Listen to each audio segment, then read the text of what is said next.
ಇವತ್ತಿನ ವಿಡಿಯೋದಲ್ಲಿ ನಾವು MS Word ಶಾರ್ಟ್ಕಟ್ ಬಗ್ಗೆ ತಿಳ್ಕೊಳ್ಳೋಣ. ಶಾರ್ಟ್ಕಟ್ಸ್ ಅಂದರೆ ಏನಪ್ಪ ಅಂತಂದರೆ ನಮಗೆ ವರ್ಕ್ ಅನ್ನೋದು ತುಂಬ ಡಿಫಿಕಲ್ಟ್ ಇರೋದನ್ನ ಈಸಿಯಾಗಿ ಮಾಡ್ಕೋಬೋದು. ಎಕ್ಸಾಂಪಲ್ 1 ನಿಮಿಷ ತೊಗೊಳ್ಳೋದನ್ನು ಒಂದು ಶಾರ್ಟ್ಕಟ್ ಯೂಸ್ ಮಾಡಿಕೊಂಡು 1 ಸೆಕೆಂಡಲ್ಲಿ ಮಾಡ್ಕೋಬೋದು. ಅರ್ಥ ಆಗ್ತಿದೆ. ಅದರಲ್ಲಿ ಇಂಪಾರ್ಟೆಂಟ್ ಮೇನ್ ಜಾಸ್ತಿ ಯೂಸ್ ಮಾಡಿದಿರೋಂಥ ಒಂದು ಶಾರ್ಟ್ಕಟ್ ಬಗ್ಗೆ ತಿಳ್ಕೊಳ್ಳೋಣ. ಎಕ್ಸಾಂಪಲ್ ಫಸ್ಟ್ ಒನ್ ಇಲ್ಲಿ ಏನಪ್ಪ ಇದೆ ಅಂದರೆ ಶಿಫ್ಟ್ F3 ಯೂಸ್ ಮಾಡ್ಕೊಂಡು ಯಾವ ರೀತಿ ನಾವು ಯೂಸ್ ಮಾಡ್ಬೋದು ಅಂದರೆ, ಶಿಫ್ಟ್ F3 ಹೊಡೆದ್ರೆ ನಿಮ್ಗೆ ಏನಾಗುತ್ತೆ ಅಂದರೆ ಒಂದು ಸರಿ ಹೊಡೆದ್ರೆ ಸ್ಮಾಲ್ ಲೆಟರ್ಸ್ ಆಗುತ್ತೆ, ಇನ್ನೊಂದು ಸರಿ ಹೊಡೆದ್ರೆ first each and every word ಅದು ಫಸ್ಟ್ ಕ್ಯಾರೆಕ್ಟರ್ ಮಾತ್ರ ಬಿಗ್ ಆಗುತ್ತೆ, ಇನ್ನೊಂದು ಸರಿ ಹೊಡೆದ್ರೆ ಕ್ಯಾಪಿಟಲ್ ಆಗುತ್ತೆ. ನೋಡಿ, ಒಂದು ಶಿಫ್ಟ್ F3 ಹೊಡೆದ್ರೆ ಸ್ಮಾಲ್ ಆಗುತ್ತೆ, ಇನ್ನೊಂದು ಸರಿ ಹೊಡೆದ್ರೆ ಫಸ್ಟ್ ಕ್ಯಾರೆಕ್ಟರ್ ಮಾತ್ರ ಬಿಗ್ ಆಗುತ್ತೆ, ಇನ್ನೊಂದು ಸರಿ ಹೊಡೆದ್ರೆ ನಿಮಗೆ ಟೈಪ್ ಮಾಡಿದ್ರೆ ಕ್ಯಾಪಿಟಲ್ ಲೆಟರ್ಸ್ ಬರುತ್ತೆ.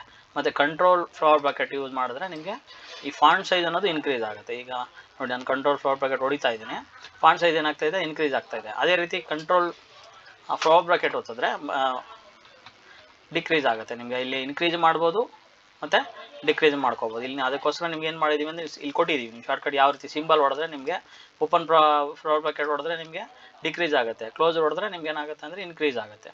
ಅದೇ ರೀತಿ ಶಿಫ್ಟ್ ಇನ್ಕ್ರೀಸ್ ಇನ್ನೊಂದು ರೀತಿಯೂ ಮಾಡ್ಬೋದು. ಯಾವ ರೀತಿ ಅಂದರೆ ಕಂಟ್ರೋಲ್ ಶಿಫ್ಟ್ ಗ್ರೇಟರ್ ದ್ಯಾನ್ ಹೊಡೆದ್ರೆ ನಿಮ್ಗೆ ಏನಾಗುತ್ತೆ, ನಿಮಗೆ ಫಾಂಟ್ ಸೈಜ್ ಅನ್ನೋದು ಅಲ್ಲೂ ಕೂಡ ನಿಮ್ಗೆ ಏನಾಗುತ್ತೆ, ಇನ್ಕ್ರೀಸ್ ಆಗುತ್ತೆ. ಮತ್ತು ಕಂಟ್ರೋಲ್ ಶಿಫ್ಟ್ ಲೆಸರ್ ದ್ಯಾನ್ ಹೊಡೆದ್ರೂ ಕೂಡ ನಿಮ್ಗೆ ಏನಾಗುತ್ತೆ, ಅಲ್ಲಿ ಡಿಕ್ರೀಸ್ ಆಗುತ್ತೆ ನಿಮಗೆ. ಮತ್ತು ಇನ್ನೊಂದು ಏನಪ್ಪ ಅಂದರೆ ಇನ್ನೊಂದು ಶಾರ್ಟ್ಕಟ್ ಕೀ ಕೊಟ್ಟಿದ್ದೀವಿ. ಏನಪ್ಪ ಅಂತಂದರೆ Alt 248 ಅಂತ. ನೀವು ಆಲ್ಟ್ ಬಟನ್ ಪ್ರೆಸ್ ಮಾಡಿಕೊಂಡು ಕೀಬೋರ್ಡ್ ಒಳಗಡೆ 248 ಅಂತ ಹೊಡೆದ್ರೆ ನಿಮ್ಗೆ ಏನಾಗುತ್ತೆ ಅಂದರೆ ಈ ಸಿಂಬಲ್ ಬರುತ್ತೆ. ನಿಮಗೆ ಈ ಡಿಗ್ರಿ ಹಾಕೋದಕ್ಕೆ ಯೂಸ್ ಆಗುತ್ತೆ. 100 ಡಿಗ್ರಿ ಸೆಲ್ಸಿಯಸ್ ಮಾಡಬೇಕು ಅಂದಾಗ ನೀವು ಅದನ್ನು ಕನ್ವರ್ಟ್ ಮಾಡೋಷ್ಟಿಲ್ಲ, ನೀವು 100 ಟೈಪ್ ಮಾಡಿಬಿಟ್ಟು Alt 248 ಹೊಡೆದ್ರೆ ಒಂದು ಸಿಂಬಲ್ ಬರುತ್ತೆ. ಅರ್ಥ ಆಗ್ತಿದೆ. ಅದೇ ರೀತಿ ಇನ್ನೂ ಬೇರೆ ಸಿಂಬಲ್ಸ್ ಬರುತ್ತೆ. ನೀವು ಆಲ್ಟ್ ಇಟ್ಕೊಂಡು ಒಂದೊಂದು ನಂಬರ್ ಹೊಡಿತಾ ಇದ್ದಂಗೆಲ್ಲ ನಿಮಗೆ ಒಂದೊಂದು ಸಿಂಬಲ್ ಬರುತ್ತೆ. ಎಕ್ಸಾಂಪಲ್ ನೀವು ನೋಡಿ, Alt 65 ಹೊಡೆದ್ರೆ ಅದು ಕ್ಯಾಪಿಟಲ್ A ಬರುತ್ತೆ, Alt 95 ಹೊಡೆದ್ರೆ ನಿಮಗೆ ಒಂದೊಂದು ಸಿಂಬಲ್ ಬರುತ್ತೆ, Alt 97 ಹೊಡೆದ್ರೆ ಸ್ಮಾಲ್ A ಬರುತ್ತೆ, ಈ ರೀತಿ. ಅದೇ ರೀತಿ ಇನ್ನೊಂದು ಶಾರ್ಟ್ಕಟ್ ಕೀ ಏನಪ್ಪ ಅಂದರೆ ಕಂಟ್ರೋಲ್ ಶಿಫ್ಟ್ ಪ್ಲಸ್ ಸಿಂಬಲ್ ಹೊಡಿಬೇಕು ನೀವು. ಯಾವ ರೀತಿ ಯೂಸ್ ಆಗುತ್ತೆ ಅಂದರೆ ಇಲ್ಲಿ ನೋಡಿ, ಇಲ್ಲಿ A+B ಹೋಲ್ ಸ್ಕ್ವೇರ್ ಮಾಡಬೇಕು ನಾವು. ಅಂದರೆ ಈ 2 ಅನ್ನೋದು ನಮ್ಗೆ ಏನಾಗಬೇಕು, ಈ ಮೇಲೆಗಡೆ ಹೋಗಬೇಕು. ಆಗ ನಾವೇನು ಮಾಡ್ತೀವಿ, ಕಂಟ್ರೋಲ್ ಶಿಫ್ಟ್ ಪ್ಲಸ್ ಹೊಡೆದ್ರೆ ನಮ್ಗೆ ಏನಾಗುತ್ತೆ, ಆ 2 ಅನ್ನೋದು ನಮಗೆ ಸೂಪರ್ ಸ್ಕ್ರಿಪ್ಟ್ ಆಗುತ್ತೆ, ಅಂದರೆ ಮೇಲ್ಗಡೆ ಹೋಗುತ್ತೆ.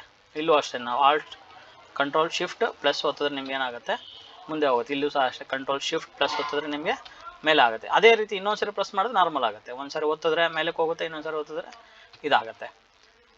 ಕಂಟ್ರೋಲ್ ಶಿಫ್ಟ್ ಪ್ಲಸ್ ಇಲ್ಲಿ ನೋಡಿ, ಈಗ 100 ಡಿಗ್ರಿ ಸೆಲ್ಸಿಯಸ್ ಮಾಡಬೇಕು, ಆವಾಗಲೂ ಕೂಡ ನಾವು ಇದನ್ನು ಮಾಡೋದು alt shift plus. Next control plus ಒತ್ತಿದ್ರೆ ನಿಮ್ಗೆ ಏನಾಗುತ್ತೆ, ಈಗ ಎಕ್ಸಾಂಪಲ್ ಸಬ್ಸ್ಕ್ರಿಪ್ಟ್ ಅಂತ. ಈಗ H2 ನಮಗೆ ಈ 2 ಅನ್ನೋದು ಜನರಲಾಗಿ ಕೆಳಗಡೆ ಇರ್ತದೆ.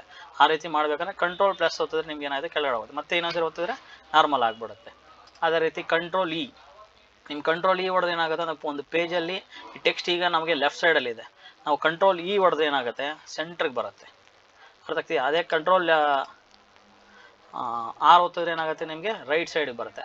ಅದೇ ರೀತಿ ಕಂಟ್ರೋಲ್ ಲೆಫ್ಟ್ ಅಂದರೆ ಇದು ಆಲ್ರೆಡಿ ಲೆಫ್ಟಲ್ಲೇ ಇದೆ. ನಿಮಗೆ ಇದನ್ನು ನೋಡೋಣ. ಕಂಟ್ರೋಲ್ ಲೆಫ್ಟ್ ಒತ್ತಿದ್ರೆ ಏನಾಗುತ್ತೆ, ಇದು ಲೆಫ್ಟಿಗೆ ಬರುತ್ತೆ. ರೈಟ್ ಒತ್ತಿದ್ರೆ ರೈಟ್ಗೆ ಹೋಗುತ್ತೆ.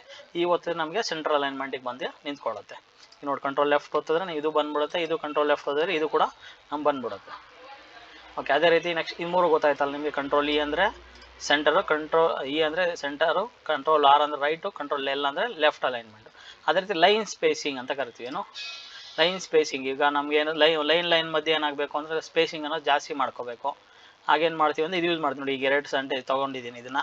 ಈಗ ಕಂಟ್ರೋಲ್ 2 ಒತ್ತಿದ್ರೆ ಸ್ವಲ್ಪ ಜಾಸ್ತಿ ಆಯಿತು, ಡಬಲ್ ಲೈನ್ ಅಂತ. ಕಂಟ್ರೋಲ್ 5 ಒತ್ತಿದ್ರೆ ಚಿಕ್ಕದಾಯಿತು. ಕಂಟ್ರೋಲ್ 1 ಅಂದರೆ ನಾರ್ಮಲ್ ಆಗಿರುತ್ತೆ. ಕಂಟ್ರೋಲ್ 1 ಒತ್ತಿದ್ರೆ 2 ಒತ್ತಿದ್ರೆ ಜಾಸ್ತಿ ಆಗುತ್ತೆ, 5 ಒತ್ತಿದ್ರೆ ಸ್ವಲ್ಪ ಕಮ್ಮಿ ಆಗುತ್ತೆ, 1 ಒತ್ತಿದ್ರೆ ನಾರ್ಮಲ್ ಆಗಿಬಿಡುತ್ತೆ. ಅರ್ಥ ಆಗ್ತಿದೆಯಾ. ಮತ್ತು Alt F4 ಅನ್ನೋದು ನಿಮ್ಗೆ ಏನಾಗುತ್ತೆ, ಈ Alt F4 ಒತ್ತಿದ್ರೆ ಫೈಲ್ ಏನಾಗ್ಬಿಡುತ್ತೆ, ಈಗ ಓಪನ್ ಆಗಿರೋ ಫೈಲ್ ಏನಾಗ್ಬಿಡುತ್ತೆ, ಆಟೋಮೆಟಿಕ್ ಕ್ಲೋಸ್ ಆಗಿಬಿಡುತ್ತೆ. ಓಕೆ, ಇನ್ನೊಂದು ಏನಪ್ಪ, ಇಲ್ಲಿ ಎಂಡ್ ಅಂತ ಒಂದಿದೆ, ಒಂದು ಎಂಡ್ ಬಟನ್ ಇದೆ ಕೀಬೋರ್ಡ್ ಒಳಗಡೆ. ಎಂಡ್ ಬಟನ್ ಯಾವ ರೀತಿ ಕೆಲಸ ಮಾಡುತ್ತೆ ಅಂದರೆ, ಈಗ ಎಕ್ಸಾಂಪಲ್ ಇಲ್ಲಿ ಕ್ಲಿಕ್ ಮಾಡಿದ್ದೀನಿ ನಾನು. ಈಗ ಎಂಡ್ ಬಟನ್ ಒತ್ತಿದ್ರೆ ಕರ್ಸರ್ ಆಟೋಮೆಟಿಕ್ ಎಲ್ಲಿಗೆ ಹೋಗುತ್ತೆ, ನಿಮಗೆ ಇಲ್ಲಿಗೆ ಹೋಗುತ್ತೆ. ಇಲ್ಲಿ ನೋಡಿ, ಎಂಡ್ ನಾನು ಕರ್ಸರ್ ಸ್ಟಾರ್ಟಿಂಗಲ್ಲಿದೆ, ಎಂಡ್ ಒತ್ತಿದ ತಕ್ಷಣ ಏನಾಗಿತ್ತು ನನಗೆ ಇಲ್ಲಿ ಹೋಗುತ್ತೆ. ಅದೇ ಓಮ್ ಒತ್ತಿದ್ರೆ ನಿಮ್ಗೆ ಏನಾಗುತ್ತೆ, ಫ್ರಂಟಿಗೆ ಬರುತ್ತೆ. ನೋಡಿ, ಇಲ್ಲಿದೆ ನನಗೆ ಎಂಡ್ ನನಗೆ ಬಟನ್ ಒತ್ತಿದ ತಕ್ಷಣ ಎಂಡಿಗೆ ಬಂತು. ಓಮ್ ಒತ್ತಿದ್ರೆ ನನಗೆ ಹೋಮ್ಗೆ ಹೋಗುತ್ತೆ. ನೋಡಿ, ಇಲ್ಲಿ 2 ಗೊತ್ತಾಯ್ತು ನಮಗೆ. ಓಮ್ ಒತ್ತಿದ್ರೆ ಫಸ್ಟ್ಗೆ ಹೋಗುತ್ತೆ, ಎಂಡ್ ಒತ್ತಿದ್ರೆ ಲಾಸ್ಟಿಗೆ ಬರುತ್ತೆ. ಅದೇ ರೀತಿ ನಾನು ಕಂಟ್ರೋಲ್ ಓಮ್ ಒತ್ತಿದ್ರೆ ಏನಾಗುತ್ತೆ, ಎಕ್ಸಾಂಪಲ್ ಕರ್ಸರ್ ನನಗೆ ಸ್ಟಾರ್ಟಿಂಗಲ್ಲಿ ಕ್ಲಿಕ್ ಮಾಡಿದ್ದೀನಿ, ನಾನು ಕಂಟ್ರೋಲ್ ಇಟ್ಕೊಂಡು ಓಮ್ ಒತ್ತಿದ್ರೆ ನನಗೆ ಲಾಸ್ಟಿಗೆ ಬಂತು, ಎಲ್ಲಿ ನಾನು ಕರ್ಸರ್ ಎಂಡ್ ಮಾಡಿರ್ತೀನಿ ಅಲ್ಲಿ ಬಂದು ನಿಂತ್ಕೊಳ್ಳುತ್ತೆ. ಅದೇ ರೀತಿ ಕಂಟ್ರೋಲ್ ಓಮ್ ಒತ್ತಿದ್ರೆ ನಿಮ್ಗೆ ಏನಾಗುತ್ತೆ, ಸ್ಟಾರ್ಟಿಂಗ್ ಬರುತ್ತೆ. ನೋಡಿ, ಇಲ್ಲಿ 2 ಕೊಟ್ಟಿದ್ದೀನಿ ನಿಮಗೆ. ಏನು ಎಂಡ್ ಒತ್ತಿದ್ರೆ ಜಸ್ಟ್ ಏನಾಗುತ್ತೆ, ಫಸ್ಟ್ ಇರೋದು ಲಾಸ್ಟಿಗೆ ಬರುತ್ತೆ. ಓಮ್ ಓದಿದ್ರೆ ಫ್ರಂಟ್ಗೆ ಹೋಗುತ್ತೆ. ಅದೇ ಕಂಟ್ರೋಲ್ ಓಮ್ ಓದಿದ್ರೆ ಕರ್ಸರ್ ಎಲ್ಲೇ ಇರಲಿ ಫಸ್ಟು ಸ್ಟಾರ್ಟಿಂಗ್ ಎಲ್ಲಿರುತ್ತೋ ಅಲ್ಲಿ ಬಂದು ನಿಂತ್ಕೊತಾ ಇದೆ ನೋಡಿ, ಇಲ್ಲಿ ನಿಂತ್ಕೊತಾ ಇದೆ.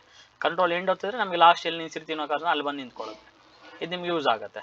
ನೆಕ್ಸ್ಟ್ ಕಂಟ್ರೋಲ್ ಎಂಡ್ ಓಮ್ ಎರಡು ಗೊತ್ತಾಯ್ತಲ್ಲ ನಿಮಗೆ.